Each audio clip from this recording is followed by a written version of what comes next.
Syukuran kepada Allah Subhanahu Wa Taala, pada pagi ini dapat kita bertemu lagi untuk kita sambung perkongsian tafsir surah Al-Baqarah, dan kita pada ayat yang ke-219, ayat yang ke-219, muka surat 34, muka surat 34 ayat 219.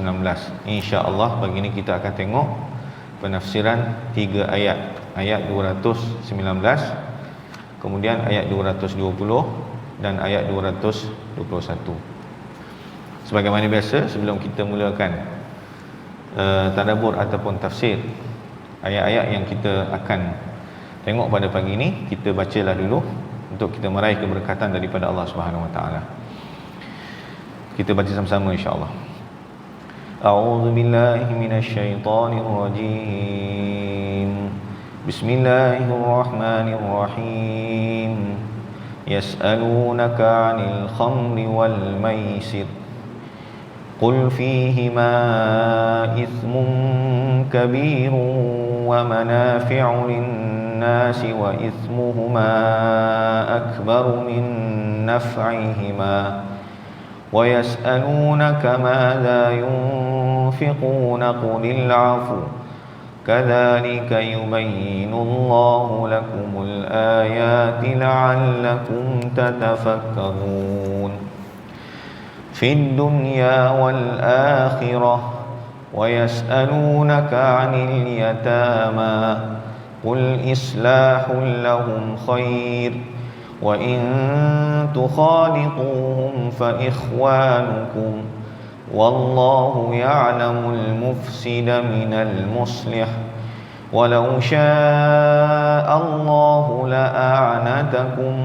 إن الله عزيز حكيم ولا تنكحوا المشركات حتى يؤمن ولأمة مؤمنة خير من مشركة ولو أعجبتكم ولا تنكحوا المشركين حتى يؤمنوا ولعبد مؤمن خير من مشرك ولو أعجبكم أولئك يدعون إلى النار والله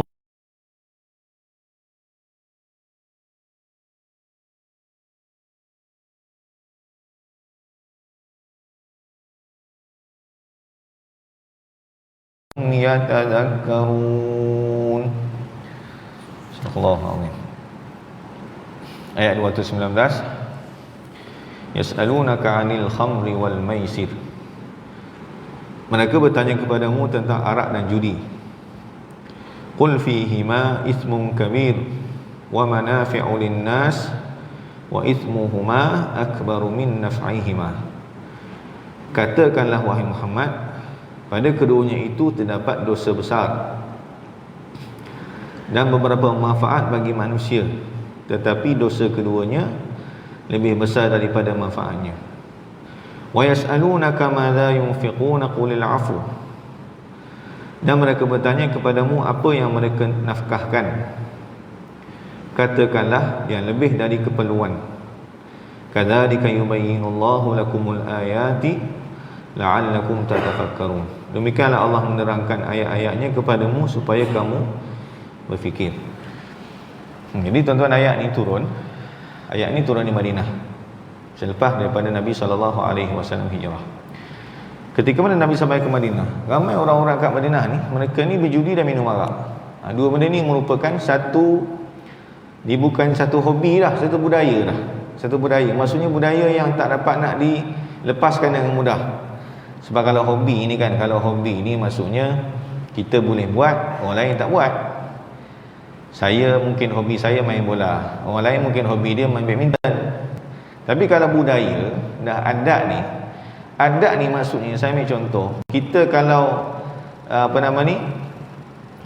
kita contohnya kalau adat, kalau kahwin mesti ada kenduri. Jadi kalau tak buat tu pelik lah. Kalau kahwin tak buat kenduri pelik sangat, dan akan menimbulkan cakap-cakap yang tak senang di belakang. Kenapa tak ada kenduri ni? Ni mesti ada benda-benda yang tak tak kena ni kan. Itu adalah adat budaya. Jadi bila mana Nabi SAW sampai ke Madinah, antara budaya dan adat orang Madinah ni sebenarnya kat Mekah pun samalah. Mereka ni minum arak.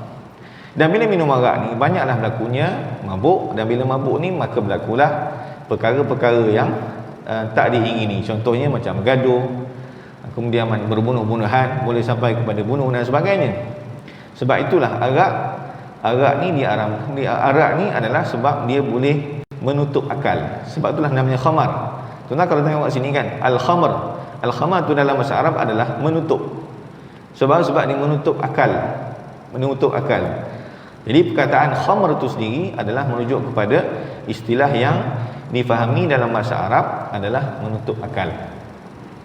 Jadi bila mana berlakunya keadaan begini, sama juga dengan judi. Bila judi ni maka banyaklah kemusnahan harta benda. Jadi datanglah beberapa orang sahabat Nabi SAW, antaranya adalah Umar Al-Khattab radhiyallahu anhu dan Mu'adz bin Jabal radhiyallahu anhu.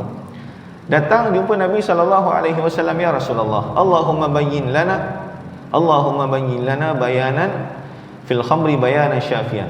Ya Allah, jelaskanlah kepada kami tentang khamar ini satu penjelasan yang jelas. Maksudnya yang cukup untuk kami faham. Maka tuan-tuan, Allah Ta'ala turunkan ayat dalam surah An-Nahl. Ayat dalam surah An-Nahl, kita boleh tengok sama-sama. Surah An-Nahl ayat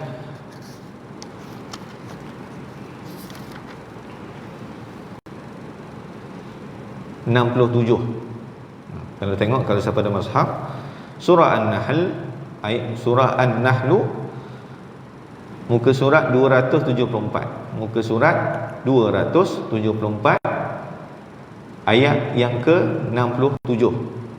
Kalau dalam mazhab bersama Utsmani ini muka surat 274 ayat yang ke-67, di mana Allah Subhanahu wa taala berfirman, "Wa min thamaratin nakhili wal a'nabi tattakhiduna minhu sakaran wa rizqan hasana. Inna fi dzalika laayatan liqaumin yaqilun." Dan daripada buah kurma dan anggur kamu buat minuman yang memabukkan dan rezeki yang baik. Maksudnya dekat ayat tu pun Allah Ta'ala dah bagi hint dah. Daripada buah kurma dan buah anggur ni kamu buat minuman yang baik, rezeki yang baik dan minuman yang memabukkan. Jadi dalam tu pun Allah Ta'ala jelaskan. Kemudian tanya lagi sahabat, Umar tanya Rasulullah, macam mana ni? Sebab masa tu bila mana turunnya ayat yang tadi tu, Allah Ta'ala turunkan ayat tu, masih ada lagi sahabat-sahabat yang minum arak dan masih ada lagi sahabat-sahabat yang berjudi. Maka turunlah ayat ni, yas'alunaka 'anil khamri wal maisir.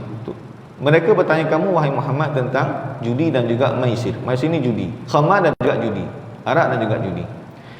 Maka katakanlah kepada mereka, fihima ithmun kabirun wa manafi'u linnas wa ithmuhuma akbaru min naf'ihima. Dan ayat ni kata Hamka, Allah Ta'ala perintahkan Nabi SAW supaya khabarkan kepada umat manusia, kepada umat Islam, supaya mereka boleh berfikir dengan cara mereka pertimbangkan apa yang Quran beritahu. Apa dia? Arak ni keduanya ada dosa yang besar dan ada juga manfaat. Arak dan judi ni, maksudnya ada arak dan judi ni, yang pertama sekali dia adalah dosa besar, banyak keburukan dan juga ada kebaikan. Kebaikannya apa dia? Keburukannya jelas lah. Keburukannya hatta kalaulah tidak turun Al-Quran sekalipun, kita tahu arak ni tak bagus. Judi ni pun adalah satu perbuatan yang boleh merosakkan harta benda. Fitrah manusia ni akan tolak judi, akan tolak arak sekalipun tidak ada wahyu daripada Allah Subhanahu Wa Taala. Andainya begitulah. Sebab tuan-tuan, bila baru ni kan berlakunya kecoh isu kerajaan Kedah kata tutup hentikan pengeluaran lesen untuk nombor ekor ni kan. Jadi betul lah disebut tu, cuma dia agak ni sikit lah, mungkin dia cakap tu dia melawak. Dia kata kalau nak judi pergi Penang. Marah mufti Penang. Marah mufti Penang. Jadi tindakan diambang pilihan raya negeri tu satu tindakan yang berani lah. Tapi kita anggap perkara tersebut mungkin ditentang oleh orang bukan Islam. Tapi sayang, ada juga orang Islam yang bunyi. Orang Islam yang kononnya mewakili orang bukan Islam, katanya nak nak memperjuangkan hak, mempertahankan hak orang bukan Islam. Bila kita tengok tuan-tuan, adakah orang bukan Islam ni, orang beragama Hindu, orang beragama Kristian, orang beragama Buddha, adakah agama mereka pun menggalakkan judi? Itu persoalan dia. Sebab kalau kita tengok kan, rukun negara kita kan percaya kepada Tuhan. Apa ertinya? Ertinya semua masyarakat Malaysia ni mesti ada agama. Dan kalau tengok agama majoriti dekat Malaysia ni kan, agama Islam majoriti, agama Hindu, agama Kristian, agama Buddha. Semua agama ni melarang perbuatan judi. Ada saya sempat tengok sikit kan, dalam Kristian pun ada. Cumanya larangan tersebut tidak sebagaimana dalam Islam. Islam ni jelas. Dalam Kristian khususnya sebelum daripada berlakunya Reformation. Reformation ni maksudnya satu masa di mana Kristian ni pecah kepada beberapa aliran. Pada waktu tu memang jelas judi ni adalah diharamkan. Cuma arak ni kata tidak boleh nak mabuk. Maksudnya kalau minum sikit tu tak apa. Tapi Islam sikit ke banyak ke tak boleh. Sebab apa? Sebab sikit itulah akan bawa kepada banyak. Sebab itulah Islam haramkan secara qat'i, secara tetap. Dalam agama Buddha pun sama, dalam agama Hindu pun sama, semuanya mengharamkan perbuatan judi. Sebab apa? Sebab saya sebut tadi bahawa seandainya tidak turun wahyu daripada Allah Subhanahu Wa Taala, tapi kesan judi itu sendiri. Sebab itulah secara santai bila mana Menteri Agama kan orang tanya wartawan tanya kan apa pandangan tentang isu Kedah tutup. Ditanya apa? Nak ke kalau suami di kaki judi? Semua orang akan cakap tak nak. Walaupun soalan tu macam-macam orang tafsirkan, macam-macam, maksud ada orang setuju tak setuju, tapi secara hakikatnya tak ada seorang pun yang nakkan anak dia, ayah dia ataupun isteri dia jadi kaki judi. Kita tak pernah dengar. Hatta saya rasa kalau toke judi sekalipun, nak tak dia anak dia jadi kaki judi? Saya tak kot. Pernah ke kita dengar toke judi kan? Ni ayah buat simpanan tetap ni. Nanti anak umur 18 tahun keluarkan duit ni, anggaran dalam 500,000, gunakanlah untuk berjudi. Ayah ni, katakan ayah tu seorang toke judi, dia pun tak akan buat benda yang sama. Katakan siapa ni, ayah ni seorang kaki arak kan, seorang yang ketagih harap, dia seboleh-boleh tak nak anak dia ikut jejak langkah dia. Sebab apa? Sebab arak tu benarlah kata Allah Ta'ala, fihima ismun kabir, dosa besar, banyak keburukan. Tapi adakah di sana ada manfaat? Maka secara adilnya Allah Ta'ala jelaskan bahawa ada manfaat. Apa manfaat dia? Ialah barangkali kalau berjudi kan, dia beli nombor ekor, sekali dapat menang dapat 1 juta, bolehlah bagi kat orang, sedekah kat orang, bantu orang miskin. Tapi dalam 100 orang, berapa orang yang dapat manfaat? Sama juga dengan dengan khamar ni, kata para ulama, mungkin juga dengan minum arak ni seorang boleh jadi berani. Dalam peperangan umpamanya kan, dia minum arak dia berani. Dia dalam keadaan yang tak takut dah. Dia redah je dengan pihak musuh. Itu adalah manfaat. Tetapi Allah Subhanahu Wa Taala menegaskan wa ismuhuma akbaru min naf'ihima. Tetapi dosa bagi keduanya itu adalah jauh lebih besar daripada manfaat yang akan diperolehi. Jadi itulah yang pertama sekali, bahawa semua agama dekat dunia ni, kalau tak semua mungkin kata 90% lah, kata bahawa keduanya adalah mendatangkan mudarat, dan agama tidak membenarkan apa-apa agama sekali pun tak benarkan berjudi dan juga minum arak. Baik. Bila mana turun ayat ini tuan-tuan, ada lagi sahabat yang masih lagi minum arak. Jadi maksudnya sebab kata Hamka, pemahaman manusia ni tak sama. Bila mana Allah Ta'ala nak haramkan arak, oleh kerana arak ni dah berakar umbi dalam masyarakat, dah jadi budaya, maka Allah Ta'ala haramkan secara beransur-ansur. Mula-mula beritahu yang ayat tadi tu, di antara kurma dan tamar, di antara tamar dan juga buah anggur, ada yang buat minuman yang memabukkan. Jadi sahabat faham, oh ni tak boleh minum. Tapi ada lagi minum. Yang kemudian bila mana ada lagi minum, maka turun lagi ayat ni menerangkan bahawa khamar ni, arak ni, judi ni ada yang manfaat, ada yang mudarat, tapi mudarat jauh lebih besar. Maka sebahagian sahabat-sahabat Nabi pun berhenti minum arak. Tapi ada lagi yang minum. Sehinggalah pada satu hari tuan-tuan, ada sahabat-sahabat Nabi ni minum arak. Minum arak masa masa hampir waktu solat. Ketika hampir waktu solat. Jadi bila minum ni tiba-tiba masuk waktu sembahyang. Jadi sahabat-sahabat yang minum arak ni mereka pun nak sembahyang. Nantilah imam seorang. Nantilah imam sembahyang. Jadi sembahyang dalam keadaan mabuk. Sehingga kan sahabat yang jadi imam ni baca Quran kelam kabut dalam solat. Dibaca surah pendek lah. Qul ya ayyuhal kafirun. Qul ya ayyuhal kafirun. A'budu ma ta'budun. Dibaca macam tu. Sedangkan asalnya adalah qul ya ayyuhal kafirun la a'budu ma ta'budun. Jadi maksudnya ayat tu kalau ikut sepatutnya katakanlah wahai Muhammad, wahai orang-orang kafir, la a'budu ma ta'budun, aku tak sembah apa yang kamu sembah. Tapi sahabat yang mabuk ni bila mana dia sembahyang jadi imam, dibaca a'budu ma ta'budun, aku sembah apa yang kamu sembah. Walaupun dalam keadaan mabuk, sebahagian mereka pun pening, kenapa jadi macam ni? Dan kemudian datanglah Umar radhiyallahu anhu. Bila tengok keadaan begitu, jumpa lagi Nabi SAW. Dan Umar pun berdoa, ya Allah, Allahumma bayyin lana fil khamri bayanan syafi'a. Ya Allah, terangkanlah kepada kami tentang hukum khamar ni, hukum arak ni dengan penjelasan yang jelas bagi kami. Maka turunlah ayat dalam surah An-Nisa. Surah An-Nisa turun ayat di mana Allah Taala berfirman, surah An-Nisa ayat yang ke-43. Ayat 43. Kalau tuan buka, dia muka surat 85. Muka surat 85 ayat 43, Allah Subhanahu wa taala berfirman, ya ayyuhalladzina amanu la taqrabus salata wa antum sukara hatta ta'lamu ma taqulun. Wahai orang beriman, jangan kamu hampir solat. Jangan kamu mendekati solat ketika kamu dalam keadaan yang mabuk sampai kamu sedar apa yang kamu ucapkan.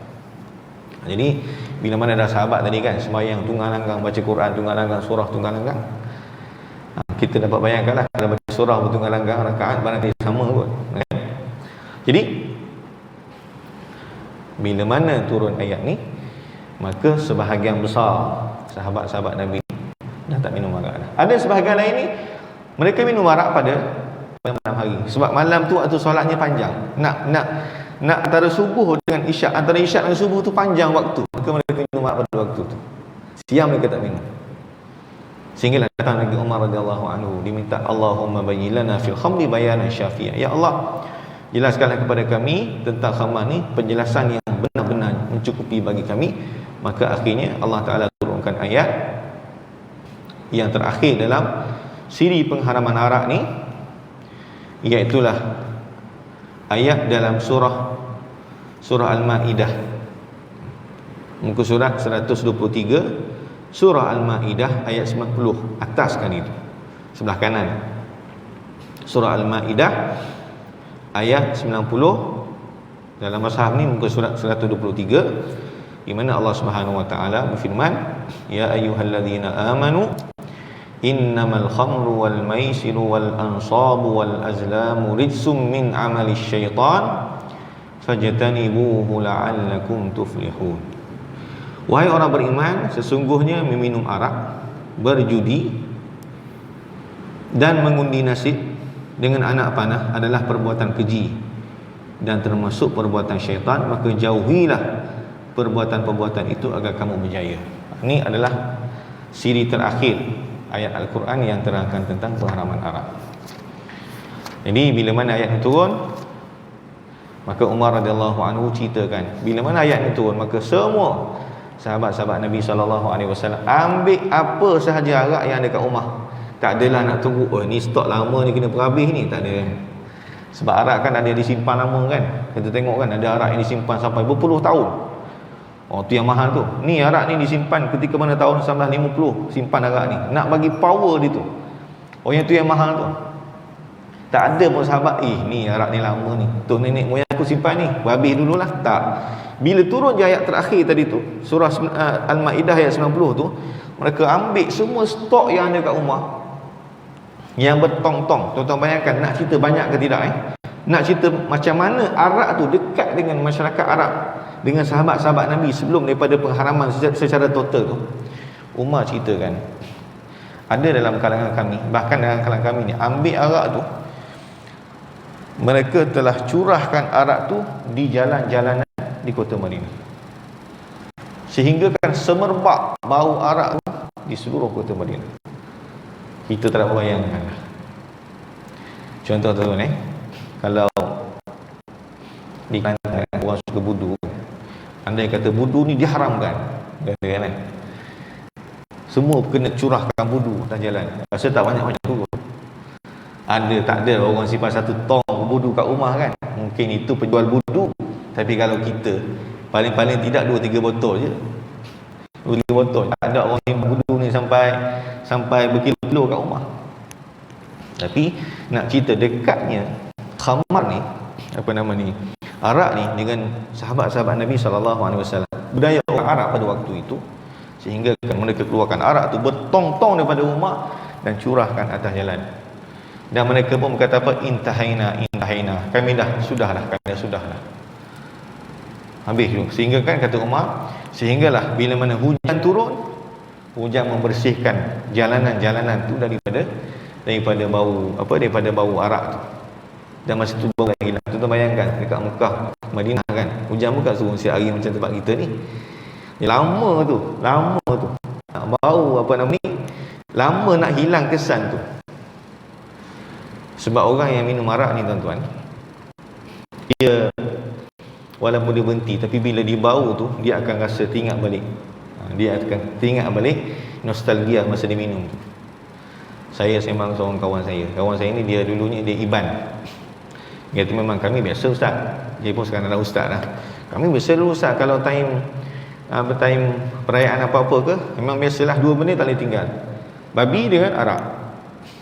Makan babi mesti diregukan dengan arak gitu. Saya tanya macam mana rasa babi ni? Oh sedap ustaz kata. Lebih sedap daripada kambing. Masa tu tengah makan kambing kita membayangkan, oh kambing sedap macam ni pun dia sedap lagi. Sebab apa sedap? Ni dia kata, sebab dia daging babi ni dia lapis daging lemak. Ni dia katalah. Tak pernah tengok lagi pun kan. Jadi dia kata bila mula-mula dia kata dia tak minum Coca-Cola, dia kata. Sebab itu paling dekat dengan rasa arak. Ni dia katalah. Dia kata macam tu lah. Saya tak kata Coca-Cola ni haram, tidak, tapi maksudnya dia tak minum sebab barangkali kalau dia teringat nostalgia tu.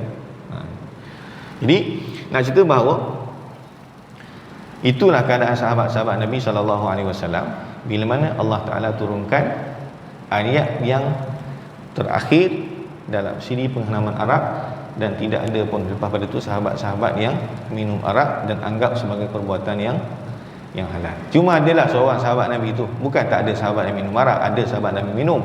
Dan ada sahabat Nabi, tuan-tuan, ada seorang sahabat Nabi itu dia minum arak dan Nabi SAW telah sebat dia. Ada macam tu. Walaupun kita kata sahabat ni kan generasi yang paling baik yang diterbiah oleh Nabi, ya betul. Tapi ada juga sahabat ni bila mana mereka adalah manusia macam kita. Kadang-kadang nafsu menguasai diri mereka. Dan ada sahabat yang minum arak dan Nabi telah sebat dia, sehingga kan sahabat-sahabat lain kata Allahumma la'anhu, ya Allah laknatilah dia. Sahabat, jadi Nabi larang sahabat-sahabat ni melaknat sahabat ni. Sebab apa? Sebab kata Nabi, walaupun dia minum arak dan disebat beberapa kali, tapi dia mencintai Allah dan Rasulnya. Tapi sebab dia tidak boleh kawal perasaan dia. Tapi keseluruhannya sahabat-sahabat Nabi ni mereka telah berhenti minum arak, bahkan semua stok-stok yang ada kat rumah mereka tu mereka telah buang di atas jalanan di kota Madinah. Baik. Betul, saya teringat dalam tafsir Hamka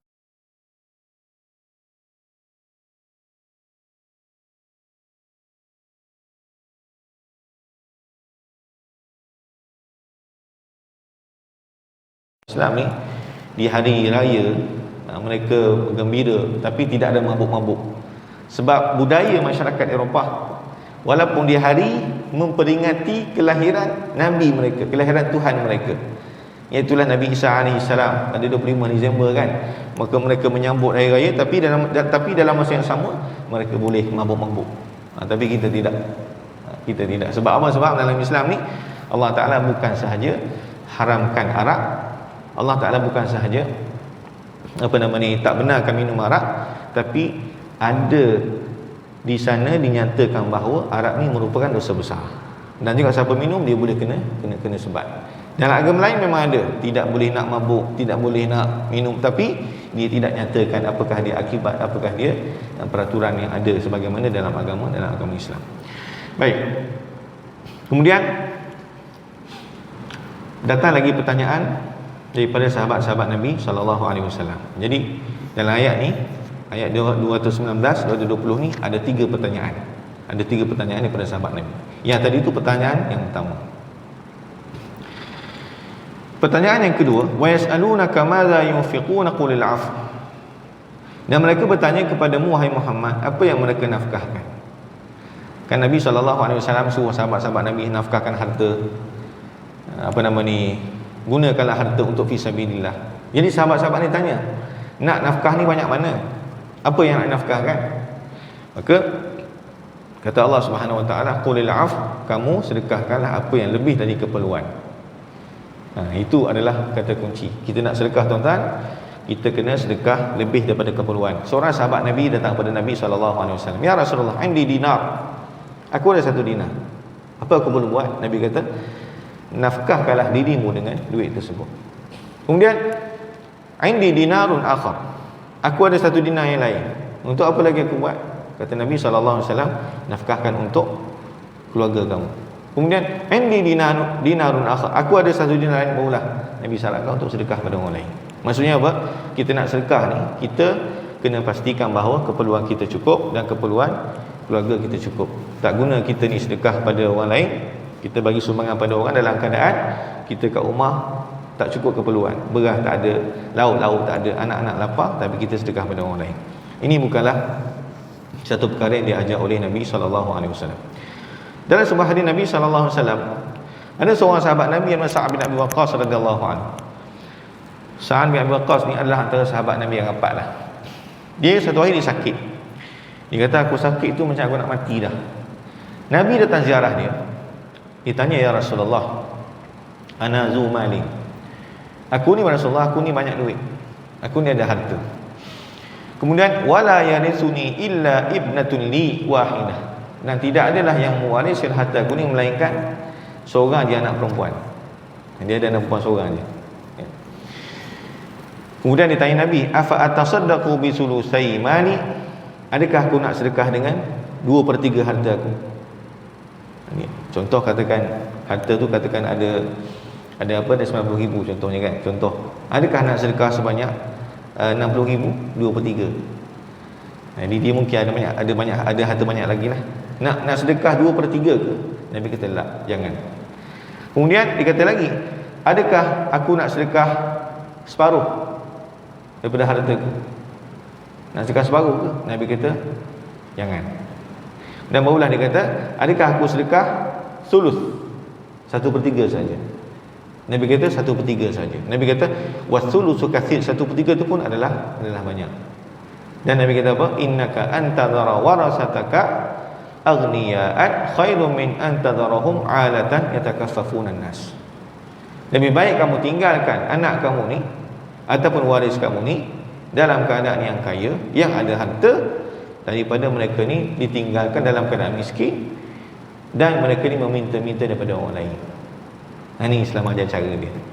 Kita nak bagi sumbangan ke, nak bagi sedekah ke, nak wakafkan harta ke, jadi boleh, tapi pastikan kita tinggalkan zuriat keturunan kita, kita tinggalkan waris-waris kita dalam keadaan yang cukup untuk mereka hidup. Tak boleh kita ni berikan semua, tak boleh kita ni berikan semua harta.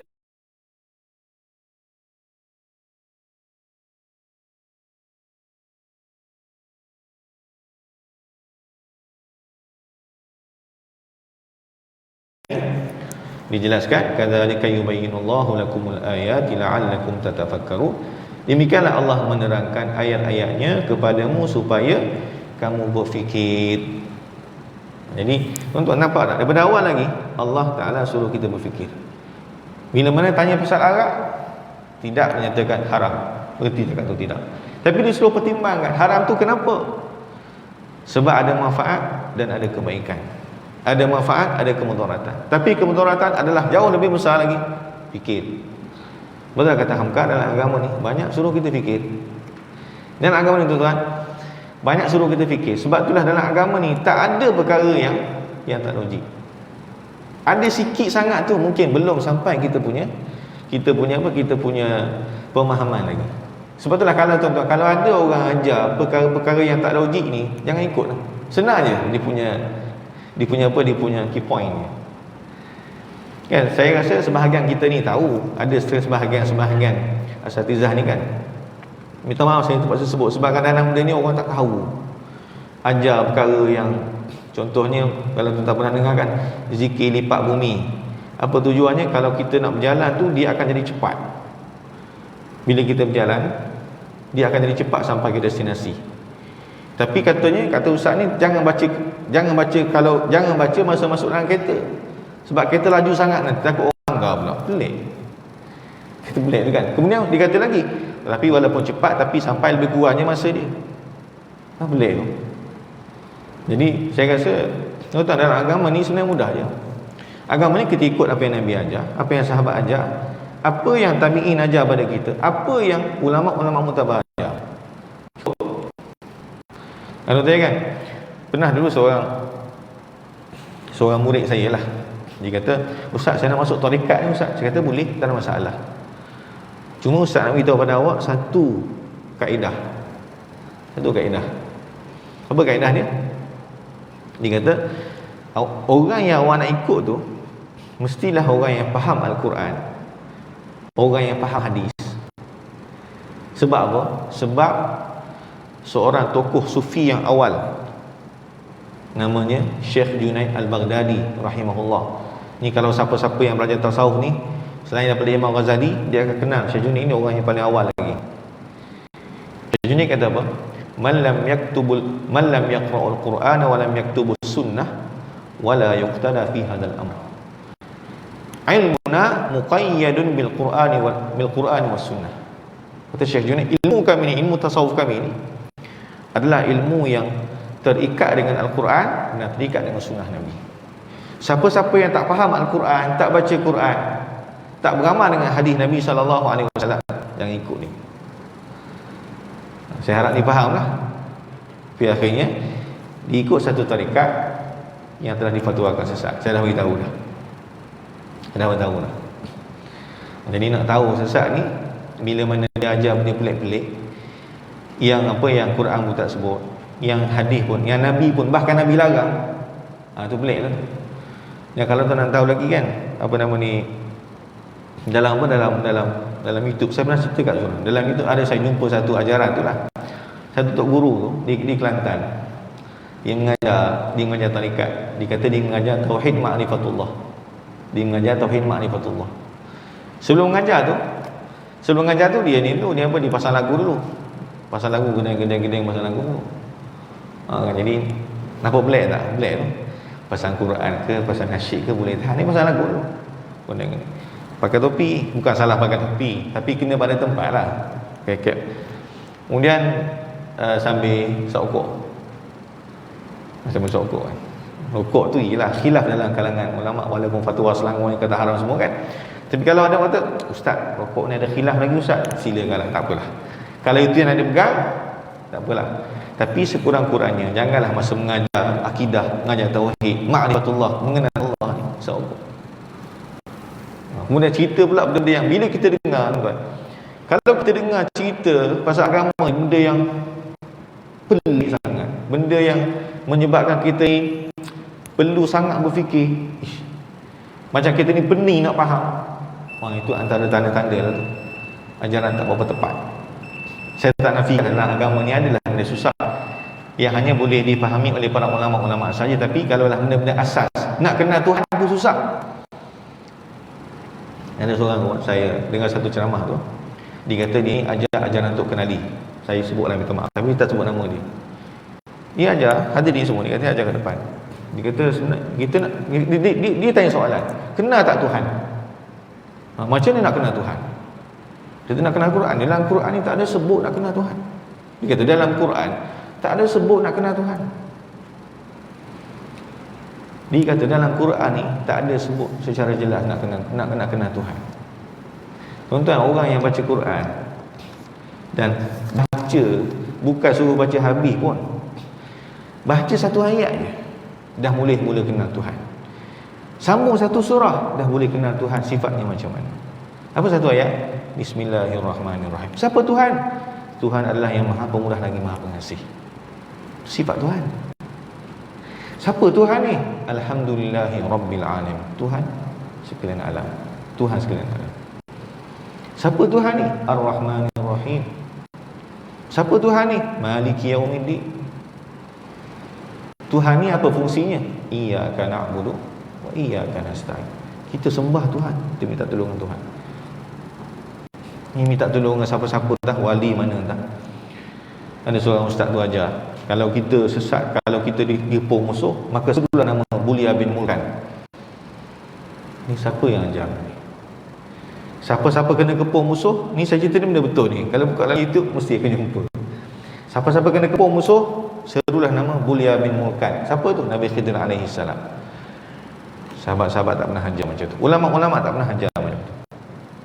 Jadi kalau tengok dalam Quran, awal-awal Quran lagi, kita dah diajar kenal Tuhan. Dalam surah Al-Ikhlas, surah pendek, kita pun diajar kenal Tuhan. Tuhan ni tak beranak dan tidak diperanakkan. Jadi bila ada ajaran yang pelik-pelik yang kita tak pernah dengar dulu tu, maka itu adalah tanda-tanda ajaran tersebut ajaran yang menyeleweng. Baik. Saya ambil sikit lagi. Jadi Allah Ta'ala sebut apa? Kadzalika yubayyinullahu lakumul ayati la'allakum tatafakkarun. Allah Ta'ala jelaskan supaya kita ni berfikir. Agama kita ni ajar berfikir, bukanlah kita terima macam tu saja. Jadi bila kita gunakan akal kita, kita fikir insya-Allah kita akan selamat daripada perkara-perkara yang menyeleweng, yang susah. Kemudian Allah Ta'ala sebut dalam ayat 220, fid dunya wal akhirah. Berfikir pasal apa? Yang tadi lah, dia berkait ni, ayat fid dunya wal akhirah, tentang dunia dan akhirat yang tadi tu. Pasal kita infak, kita sedekah tu kan, fikirlah untuk dunia kita pun cukup, dan kita fikirkan juga untuk akhirat kita, untuk akhirat kita. Kalau kita baca ayat ni saja, fid dunya wal akhirah, kita tak kaitkan dengan ayat sebelum, kita tak akan faham. Jadi seolah-olah ayat ni kita sambung, kadzalika yubayyinullahu lakumul ayati la'allakum tatafakkaruna fid dunya wal akhirah. Kamu berfikir tentang dunia dan akhirat. Baik. Kemudian datang lagi persoalan yang ketiga oleh sahabat-sahabat Nabi SAW. Wa yas'alunaka 'anil yatama. Mereka bertanya kepada kamu, wahai Muhammad, tentang al-yatama, anak-anak miskin, anak-anak yatim. Bukan anak miskin, anak-anak yatim. Kenapa mereka bertanya? Sebab sahabat-sahabat Nabi SAW, bila turun ayat Al-Quran, bila turun ayat Quran yang mencela ataupun mengancam jangan makan harta anak yatim. Contohnya, kalau tengok dalam surah An-Nisa,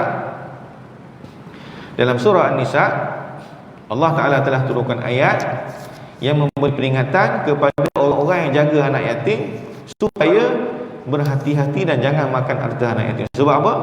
Dalam surah An-Nisa ayat 10, Allah Ta'ala telah turunkan ayat, innal ladhina ya'kuluna amwalal yatama zulman innama ya'kuluna fi butunihim nara. Sesiapa yang makan harta anak yatim dengan cara zalim, maka sesungguhnya mereka telah makan dalam perut mereka api neraka.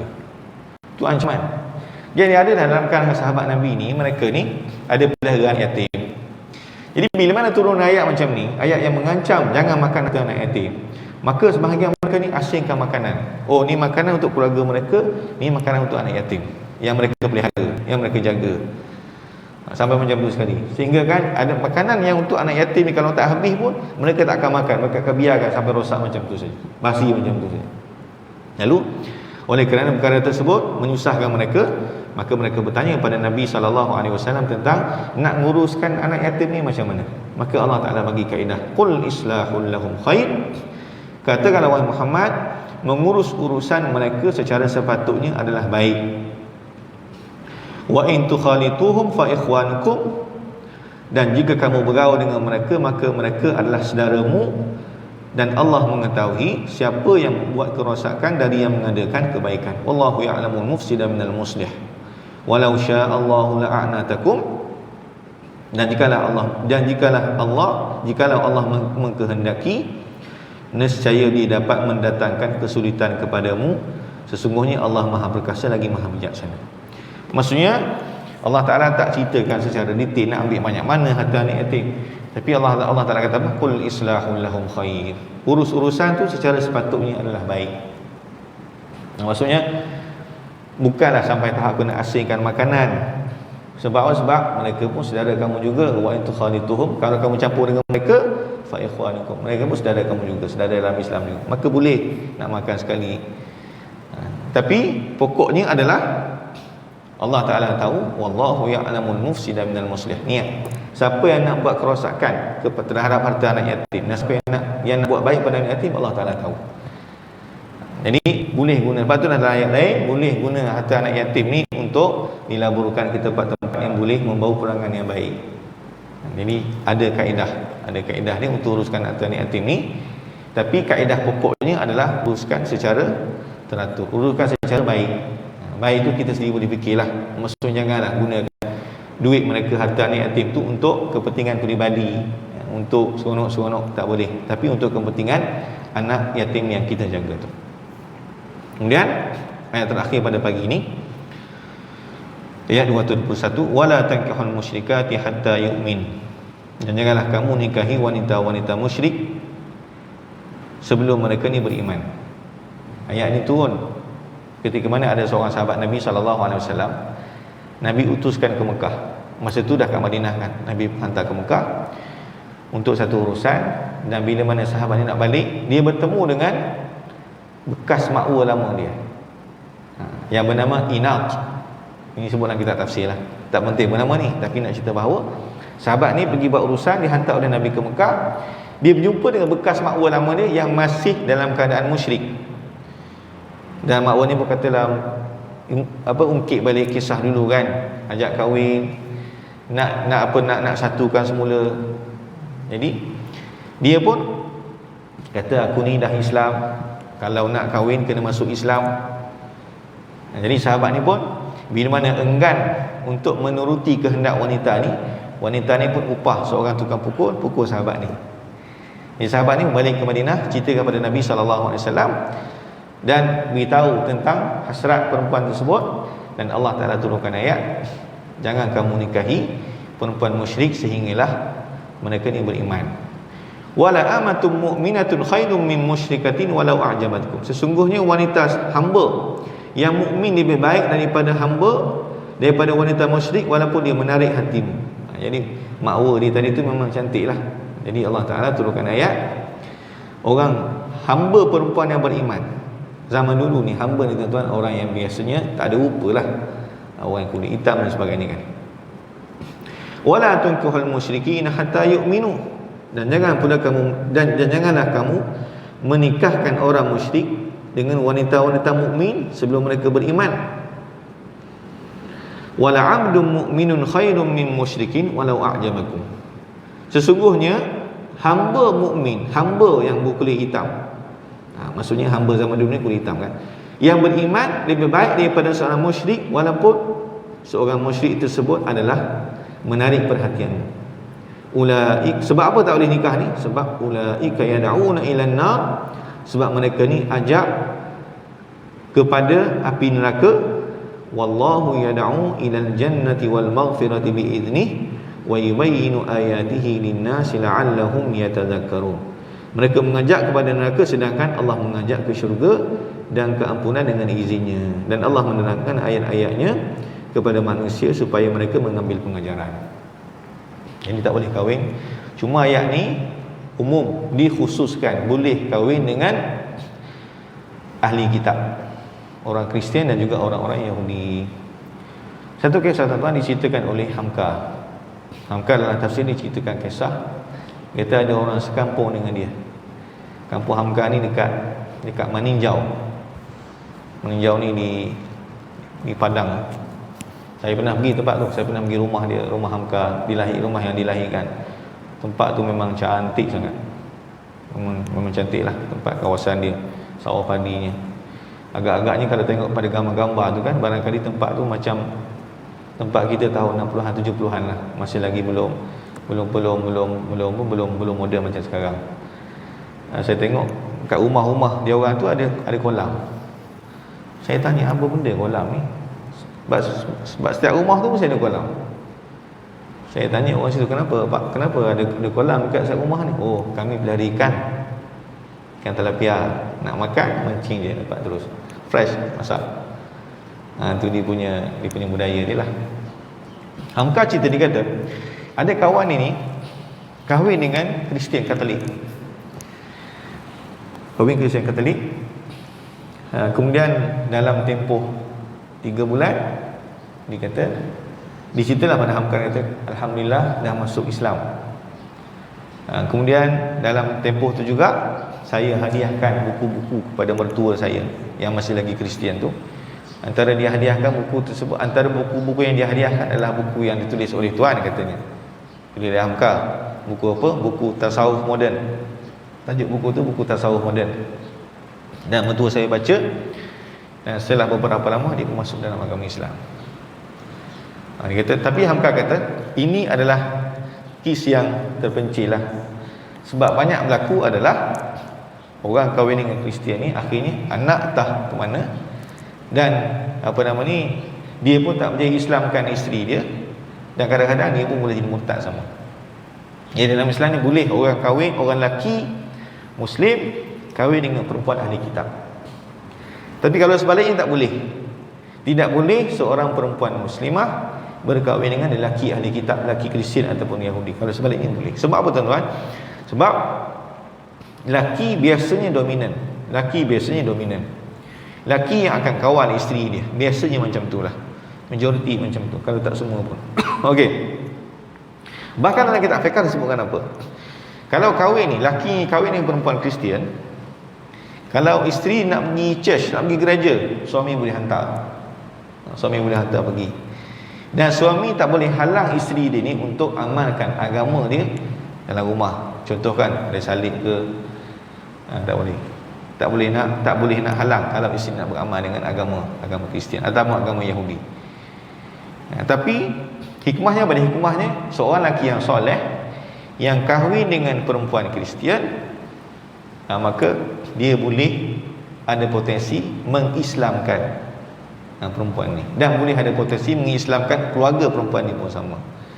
Macam kisah Hamka tadi tu, dan rupa-rupanya ayah dia beritahu, ayah mertua kepada kawan Hamka ni beritahu, sebenarnya ayah saya dulu adalah Islam. Tapi sebab apa? Sebab ayah saya Islam, Islam yang nama sahaja. Dan sebagaimana kita semua tahu bahawa Indonesia pernah disasarkan untuk dikristiankan dalam tempoh beberapa puluh tahun, dan gerakan Kristian cukup kuat di sana pada waktu itu. Maka barangkali ayah dia ni Islam, masuk dalam agama Kristian. Kemudian barulah bila mana dia faham Islam yang sebenar, barulah dia masuk balik, dia kembali semula kepada agama Islam. Jadi itulah. Tapi Umar radhiyallahu anhu pernah sekali, bila mana ada seorang sahabat Nabi itu, dia kahwin dengan Yahudi. Ada seorang sahabat Nabi yang berada di Syam. Syam ni memang tempat wanita-wanitanya cantik. Jadi pada waktu tu, sebab dia dulu kan bekas jajahan Rom, jadi campurlah Rom dengan Arab ni. Jadi ada sebahagian sahabat tu kahwin dengan orang Yahudi, ada Kristian ada. Sehinggalah Umar utus surat. Dia utus surat dia, sebelum kamu letakkan surat ni, ceraikan isteri kamu.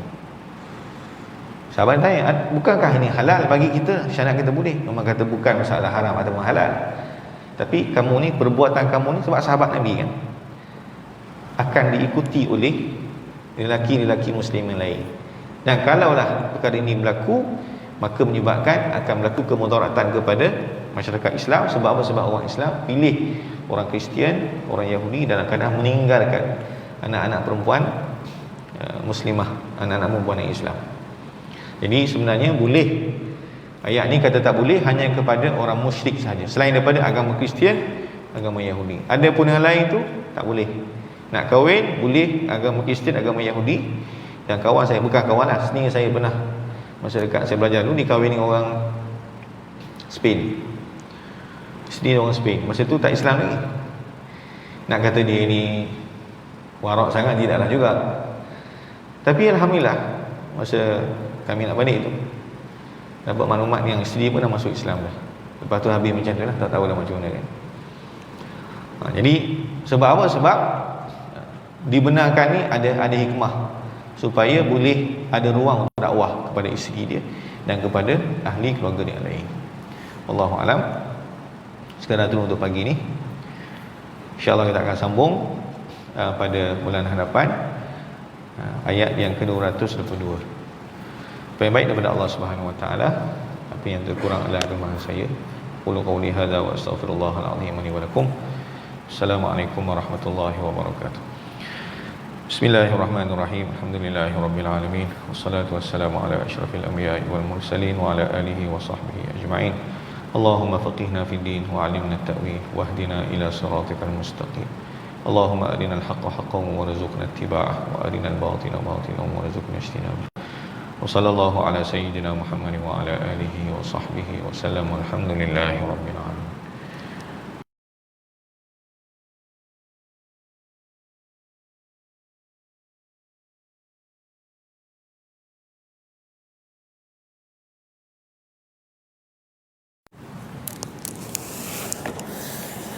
إلى